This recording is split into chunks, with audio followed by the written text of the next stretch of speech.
Welcome, I'm Randy Wong. This is a presentation on managing your online reputation, and it's brought to you by Medical Marketing Enterprises. Like many of you, I'm a physician. I'm an ophthalmologist and a practicing retina specialist in Fairfax, Virginia. I've been very successful with my own online marketing strategies and web presence.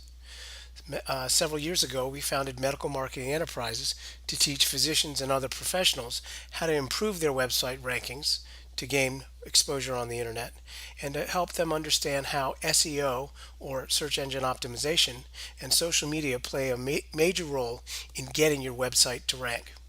Like today, we also help with understanding and managing your online reputation.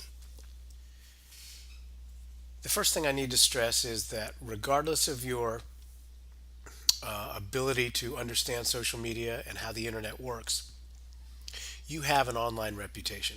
With or without an interest in a website or social media, every business, and therefore every doctor, has an online reputation to maintain. So this reputation exists whether or not you want it or not. So, what is your online reputation? Well, basically, it's your digital word of mouth. It's comments and reviews made about you or your business. Now, most of these comments are positive. These are patients that had a good experience with you and really want to compliment you and your staff about the great job that you did when they were recently in your office. Once in a while, there are some negative comments. And what we're here today to discuss is how to deal with this so that it's not the end of your practice. This is not the end of the world if you get a negative review. What I'm going to advocate is that a negative review just simply means they're human. Everybody's allowed to have a bad day.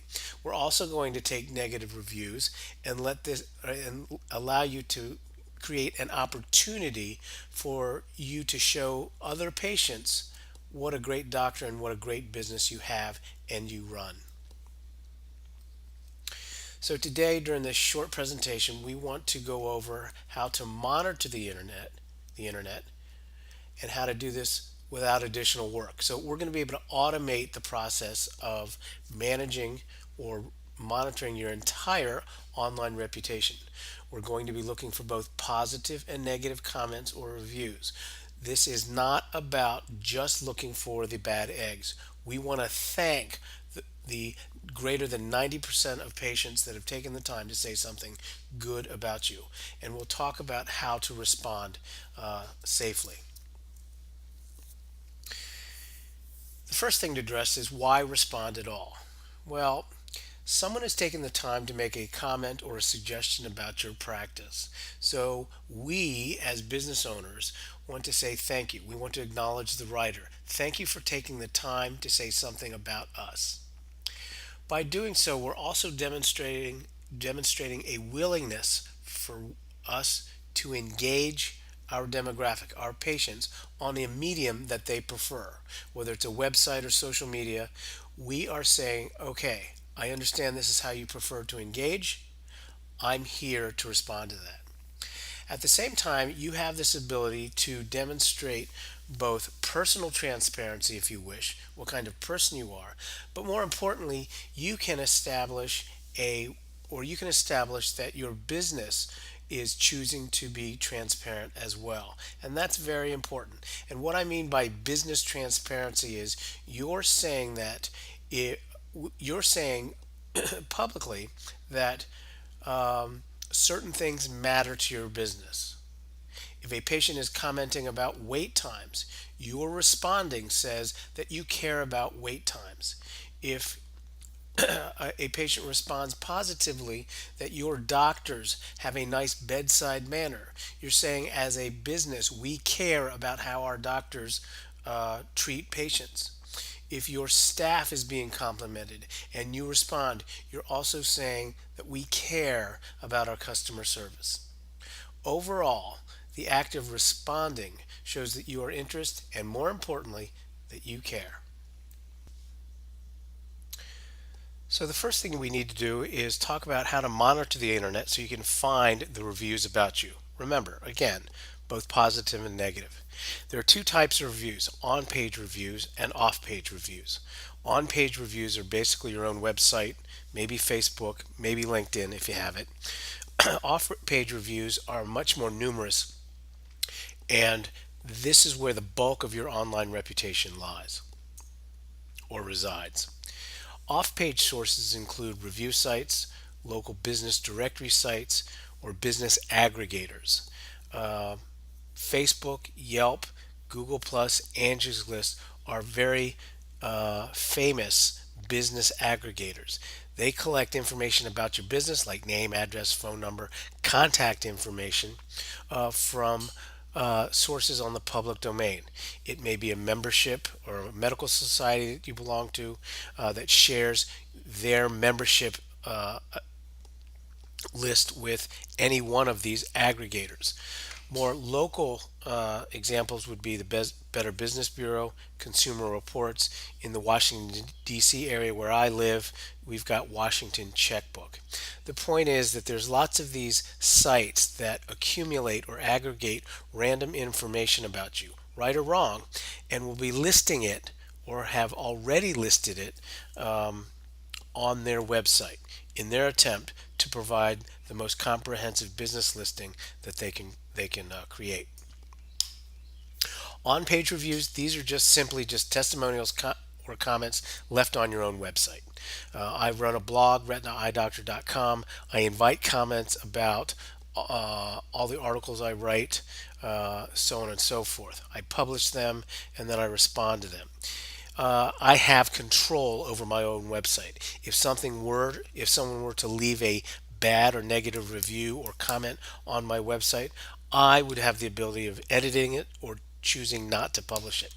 And so true with Facebook to a large degree. If someone says something bad about you or negative about you on your Facebook business page, you can choose to delete it. And that is similar to the way LinkedIn operates as well. So these are like the few choices you have, or examples where if someone were to write something or say something, you get to be the filter, you get to be the editor before you judge it. Now, the rest of the internet, that's not so.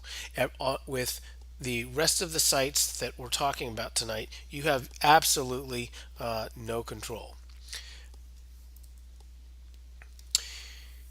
The next thing we want you, or I would recommend that you do, is set up a Google alert, and this will help you monitor the internet for anything that mentions, any comment or review that mentions you by name or by your practice.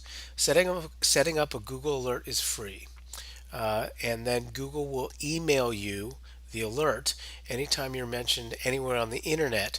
And I want to say that anytime you're mentioned on the internet on a website, they index, which is basically almost every website.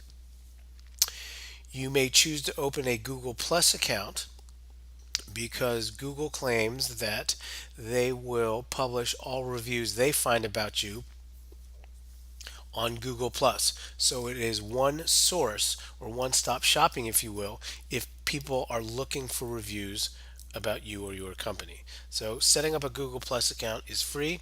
All you need is a Gmail account. Angie's List is an exception. Angie's List is not indexed by Google. So therefore, Google will never know about anything left, any comment left about you on that platform. Uh, Whether or not you decide to be on Angie's List is not up to you. My guess is that Angie's List already has an account, already has listed as you as a small business operator. It's your job to claim that account, register with Angie's List, and it's free, even though it is a subscription based company. It's free for small businesses because they want to include you. Angie's List will then email you if someone leaves a comment about you or your practice on that account. And that's the same about Yelp. There was some controversy up to about a year ago as to whether or not Google was indexing Yelp. Actually, the controversy was whether or not Yelp was letting Google index their sites. I believe, it's my opinion, after a rather large class action suit over the last 3 to 6 months, Yelp has decided it is in their best interest to be indexed by Google. Regardless, Yelp also will send you an email when people leave comments about you or your business. The URL at the bottom, the kiwisplash.com, is one of our sites, and that is a link to an article as to showing you how to set up your own Google Alert.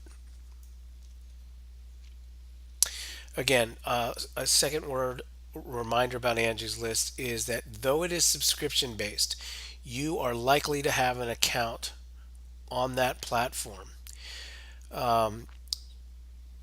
You are allowed or you're expected to claim that account, and it should not cost you anything. Because it's not indexed, you should do this just so you can get the email in your inbox when someone leaves an account. And as we'll see in the next couple of moments, that gives you the opportunity to respond. Same thing with Yelp, it's free. It will email you. I think almost everything's indexed by Google. It's especially indexed by Google when your business decides to upgrade your membership with Yelp, although I don't necessarily recommend that. So at this point, we've gone over how to monitor or how to automate monitoring the internet, looking for any reviews about you on both index sites and non-index sites. The Google Alert will take care of the majority of the sites that are out there, and the few, Yelp and Angie's List, that may not get indexed, you should set up so that you receive an email. So you do not have to actively look for reviews about you. If you have a Google Plus page, you will also get automatically notified. You should monitor your own website if you allow comments. I do, many do not. And if you have any social media accounts, you'll also get automatically notified. So basically, between a Google Alert and claiming a Yelp account and claiming an Angie's List account, you basically have automated the whole process whereby you can watch the entire internet for anything left online about you or your practice. So monitoring your entire online reputation has been done so automatically. Again, what do you do with positive reviews? What most people do is do nothing. What I say is the best thing to do is to respond. Thank and appreciate your reviewer by simply just saying, Dear Randy Wong, thank you so much for taking the time in your busy day to leave a positive comment. We appreciate your loyalty, we appreciate your business, what have you. You're also showing your willingness to engage, and again, you're showing that you care. And this is very rare for the medical community. The most concerning reviews obviously are the negative reviews. These reviews say you stink, your practice stinks, there's someone on your staff that stinks. I recommend the following steps. Number one, follow the 24-hour rule. The 24-hour rule says do not respond for 24 hours. Give yourself time to cool down. In most instances, physicians get extremely PO'd when someone writes a negative review. In most instances, physicians take this personally. So by waiting for 24 hours, you are taking a step backwards to kind of chill and not to react emotionally. You also need to remember that it is very unlikely that you will be successful in getting the negative review removed. In my experience, the only times negative reviews can get removed if they're slanderous or of racial nature. The positive aspect of a negative review is that it shows you're human. Not everyone is perfect, and subsequent viewers or readers of this negative comment will understand, hey, this guy had a bad day. Everyone's allowed to have a bad day. When you do respond to a negative review, you want to be thinking about making lemonade from lemons. So, how are we going to make lemonade from a negative review? You have to remember, don't expect to regain that specific customer. The reason you want to respond to this review is obviously you want to neutralize it. but you want to also demonstrate to the 99 others that you care both as a business, you care as a doctor to engage, etc., etc. For all the reasons we talked about earlier about the value of responding. You're going to give a 5-star response as though you were staying at a 5-star hotel, or maybe it's 4-star hotel. You want to be that front desk person that always has a smile, never argues, and always assumes that the customer is right. By taking this opportunity to respond in such a fashion, you're going to neutralize the review, show that you can engage, and demonstrate transparency, both on a personal and business level. If there is something that you would like to explain, you may do so. But don't get into an argument and don't make this emotional. Negative reviews give you an excellent opportunity to show you care, perhaps not to the author, but to the dozens and dozens of readers who will follow. And that's the reason you will be able to make lemonade from lemons. Perhaps the best way to neutralize a negative review is to let your tribe do it. And your tribe is the online group or that describes your community of supporters. It's all your followers on Facebook, Twitter, your email list, your website. It's your customers and patients. Your tribe can be your strongest ally and is the most powerful way to neutralize negative reviews and turn them into more positive experiences. Well, what do I mean by this? Well, if you follow me on my blog, retinaeyedoctor.com, or if you follow me on my Facebook account or on one of my other websites, if someone were to leave a negative review about me, it is likely that someone following me who becomes aware of this negative comment may actually respond in my place and in support of me. And there is nothing stronger than one of your tribe or followers or one of your fans, if you will, to speak on your behalf because it is certainly much more objective than you responding. And it lends a lot of credibility when a third person says, no, no, no, this is not so. That's not the Dr. Wong I know. Let me tell you what I know about Dr. Wong. So your tribe can come to your rescue. Now, the tribe is very difficult to come by. You can't just buy it. It takes a while to establish a tribe. It takes a while to establish a following on your account, on your social media platforms, or on your website. But if you have one, the tribe is the best thing to come to your rescue. Here's a list of a dozen or so business listings that we've come across. It is not comprehensive by any means, and will vary from city to city because of the local listings pages. But this is a fairly large list of off-page aggregators or business directories. And most of this talk we've been discussing how to manage your online reputation and that your online reputation exists on all of these sites because most of these sites avail themselves to comments or reviews from patients or customers. Kind of as an added bonus is that if you pay attention to maintaining accounts on all of these sites, that your ability to rank highly in local search improves and your local SEO improves as well. And you're probably saying, "What are you talking about?" So first off, this is a good smattering of lists. What I'm talking about that is if you pay attention to the accounts on all these lists, that your ability to rank high on local search, and local search would be defined as when someone Googles or searches for your goods or services restricted by either city, state, or zip code.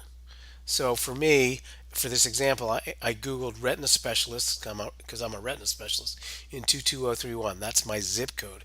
And you see how I come up as number 2, and I've got this little red pin. So let's go backwards just a second.